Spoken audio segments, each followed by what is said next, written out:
Listen, I've never been a wrestling fan, and I just saw this poster, and I was like, Queen of the Ring, don't know what it's about. But my God, it was a great movie.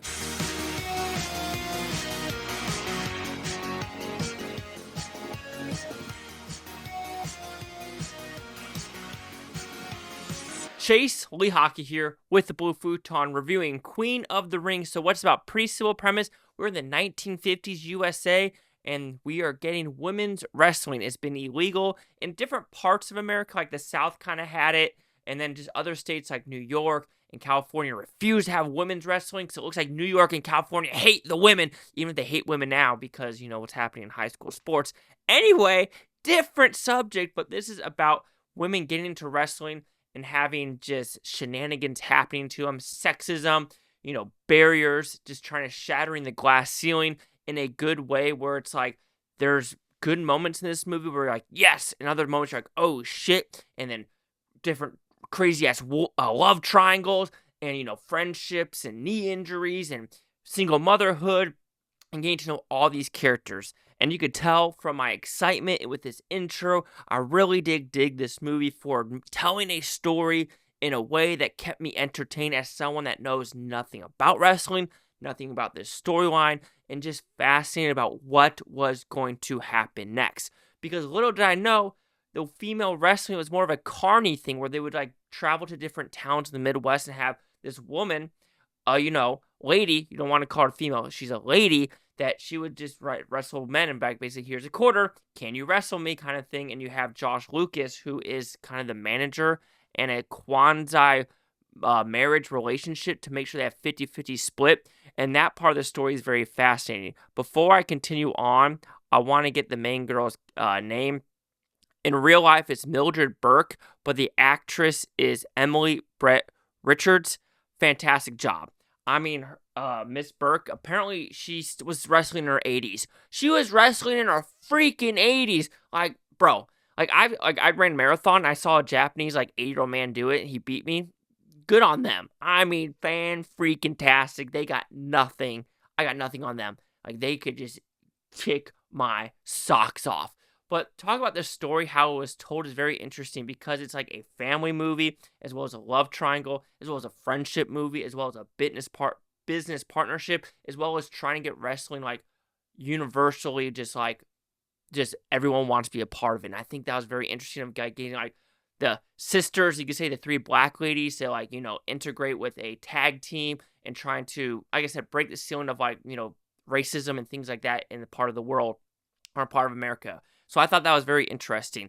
And how the story is told is very flawless in my opinion. Like I said, you start with her single mother being at a restaurant, the carny life, trying to figure out who she is, how can she contribute, the female wrestlers with her, Josh Lucas's character being a sleazeball, but also trying to push these women forward. Like his relationship is very awkward because even though he is a flawed character, he did do a lot for these females to get to where they are. And you can say, was he greedy?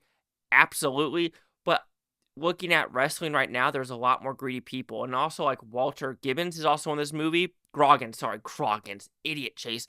But he also does a great job of trying to get wrestling for females, unbanned in states like New York and California. Especially he was more of an East Coast player with trying to get, stadiums full and going to Madison Square Garden because the main event was something in Atlanta, Georgia, and that's how the movie starts and ends. And I think the relationship with her son is fantastic. The Josh Lucas's son as well, because there's this weird love triangle that occurs of stabbing people in the back and what you can do. And also with the females of who are they going to go with? Are they going to go with her? Or are they going to go with him because something happens at the end of the story? Of course, splitting into two different leagues and trying to outdo each other. And I think that's an interesting aspect of that. Some flaws, though, in my opinion, I wish that some of the side characters or other female wrestlers, lady wrestlers, were more predominant.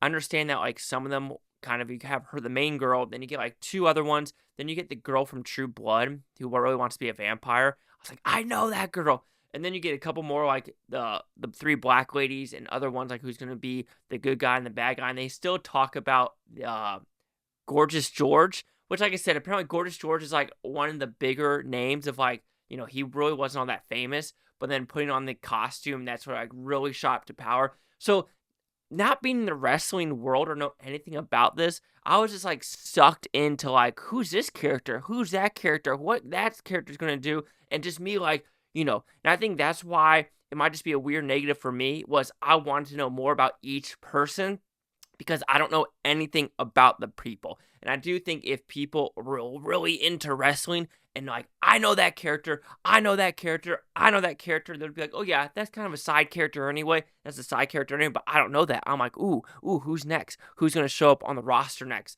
And Vince McMahon kind of makes a cameo, not like the real one, but a younger one trying to get into it about promoters being part of wrestling. He's like, that's stupid. Well, that was his whole persona nowadays. I know there's that Netflix documentary. The soundtrack, or you call it the score, I loved it. It was like, there's a fabulous song by Des Ross, Dezros.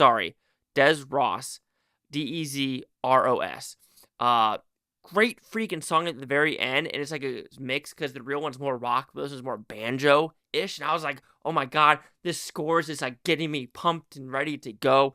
But overall, Queen of the Ring, I feel like the director, who is also the writer, if not mistaken, really wanted to tell the story. He had a vision, and he kept it tight. It was a very tight story and a lot of information, 2 hours and 10 minutes. Like I said, yes, there might be a couple things here and there where I want to know more information, but this is a movie. You're not going to get everything to the T, and what I saw on screen, I was shocked on how well I liked this movie.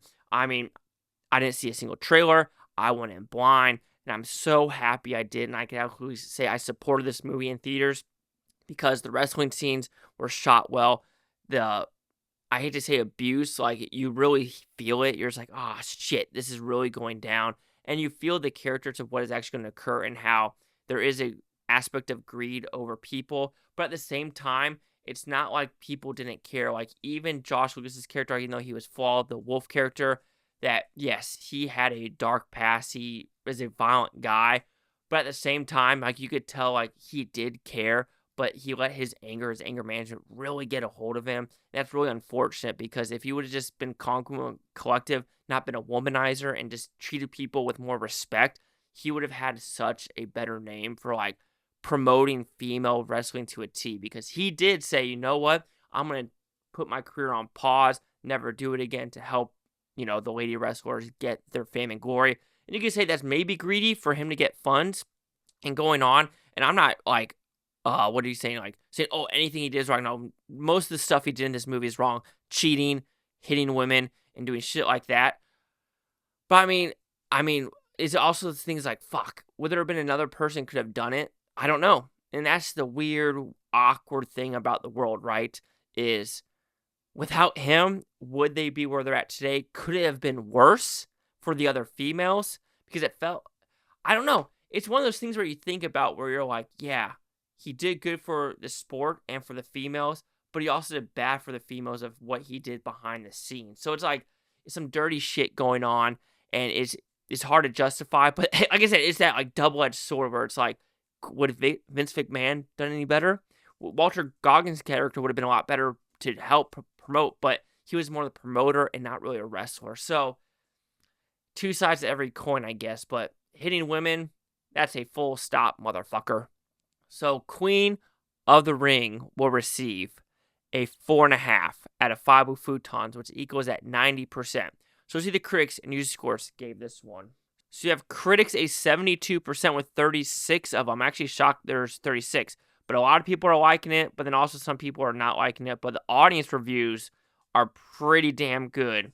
Like fives. But you know what? I enjoyed this a lot. 72.90. Chase out here, the Blue Futon. Like, comment, subscribe. One of the things, Bluetopia, you Blue Tonians. Thank you for watching for a great day. I don't care. Watch this tape tomorrow, week from now, month from year from now. Every single freaking one of you. And I swear to God, you hit a woman like that, you're going to fucking hell.